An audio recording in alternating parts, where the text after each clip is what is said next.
तो abdominal examination का procedure start करने से पहले हम पेशेंट की प्राइवेसी का ध्यान रखेंगे और पेशेंट की प्राइवेसी को मेंटेन रखेंगे।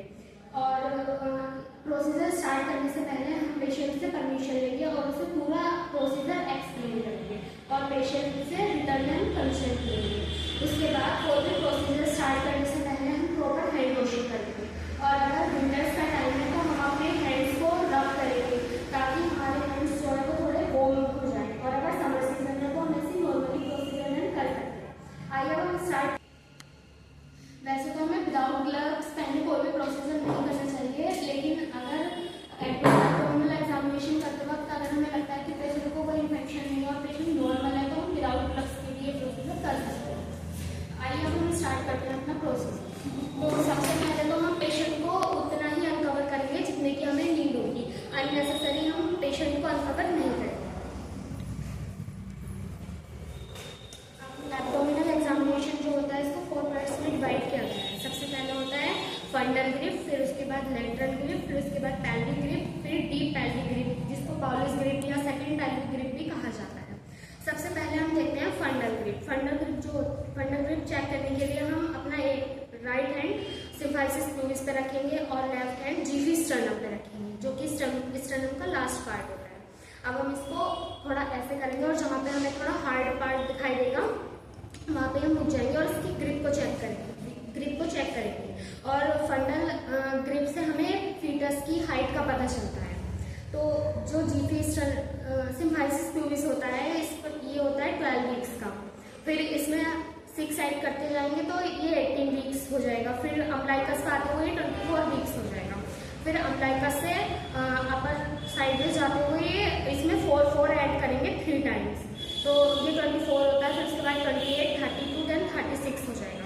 और फंडल हाइट के द्वारा हम फीटस की हाइट चेक करते हैं। फिर हम अपने नेक्स्ट पार्ट पर पहुँचते हैं जो कि होता है लेटेरेंट ग्रिप। लेटेरेंट ग्रिप में हम फीटस की प्रेजेंटेशन को चेक करते हैं और फीटस की प्रेजेंटेशन को चेक करते हैं हम अपने दोनों हैंड्स को इस टाइप से और ऐसे करते हैं। लेटरल ग्रिप के बारे में जानते हैं तो लेटरल ग्रिप जो होती है इसको हम ऐसे करके लाएंगे और हमें जिधर थोड़ा हार्ड सा फील होगा वो बेबी की बैक पोर्शन होगा और जिधर हमें थोड़ा स्मूथ या सॉफ्ट फील होगा वो बेबी का सामने का एरिया होगा, उसके मतलब एक्सट्रीमिटीज़ और उसका आगे का पार्ट होगा वो। अब हम देखते हैं इसमें बेबी की प्रेजेंटेशन। तो बेबी की प्रेजेंटेशन 3 टाइप्स की हो सकती है। सबसे पहले तो होती है लॉन्गिट्यूडनल पोजीशन। जो लॉन्गिट्यूडनल पोजीशन जो होती है वो 2 टाइप्स की होती है। सेफेलिक प्रेजेंटेशन भी हो सकती है, देन ब्रीच प्रेजेंटेशन भी हो सकती है। और बेबी की अगर इस टाइप से प्रेजेंटेशन है तो वो ऑब्लिक की प्रेजेंटेशन होगी और अगर इस टाइप से प्रेजेंटेशन है तो वो ट्रांसफर प्रेजेंटेशन कहलाती है, जो हम लेटरल ग्रिप में चेक करते हैं। अब हम लेटरल ग्रिप में फीमेल के एब्डोमिनल को 4 क्वाड्रेंट में डिवाइड करते हैं। देन ये होता है right upper quadrant, then right lower quadrant, left upper quadrant, then left lower quadrant होता है। इसके द्वारा हम फीटल की हार्ट साउंड चेक करते हैं। अगर बेबी की पोजीशन लॉन्गिट्यूडनल पोजीशन है, लॉन्गिट्यूडनल में हमारी सेफेलिक प्रेजेंटेशन है, तो बेबी का हेड जो होगा वो सिम्फाइसिस प्यूबिस की तरफ होगा। अब हम देख लेंगे कि बेबी की जो बैक एरिया है वो इधर इस साइड होगा, तो या और हम देख लेंगे कि बेबी का जो बैक है वो इधर है या इधर है।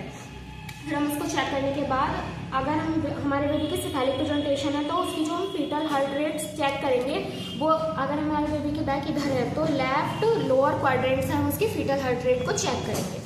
देन उसके बाद हम आते हैं अपने थर्ड स्टेप पे जो है पैल्विक ग्रिप। पैल्विक ग्रिप में हम फीटस का जो हेड है वो पैल्विक में एंगेज हुआ है या नहीं हुआ है इसको चेक करते हैं। तो इसके लिए हम सिम्फाइसिस प्यूबिस के पास लाते हैं और इसे थोड़ा हार्डली प्रेस करके देखते हैं। अगर हमें यहाँ पर मूवमेंट फील होती है तो बेबी का हेड इंगेज नहीं हुआ है, और अगर हमें यहाँ पर मूवमेंट फील नहीं होती है तो बेबी का हेड जो है वो इंगेज पैल्विक कैविटी में हो चुका है।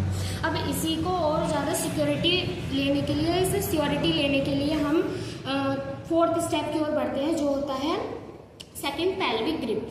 तो सेकंड पैल्विक ग्रिप में हम अपने दोनों हैंड्स को ऐसे करके लाते हैं और अगर हमारे दोनों हैंड्स सिम्फाइसिस प्यूबिस पर आकर जॉइंट हो जाते हैं तो हमारे बेबी का जो हेड है वो पैल्विक कैविटी में इंगेज हो चुका है। देन अगर हमारे हैंड्स जो है वो पैल्विक कैविटी सिम्फाइसिस प्यूबिस के पास आते हुए जॉइंट नहीं होते हैं, तो हमारे बेबी का जो हेड है वो पेल्विक कैविटी में इंगेज नहीं हुआ है। तो यही होता है पूरा एब्डोमिनल एग्जामिनेशन का प्रोसेस।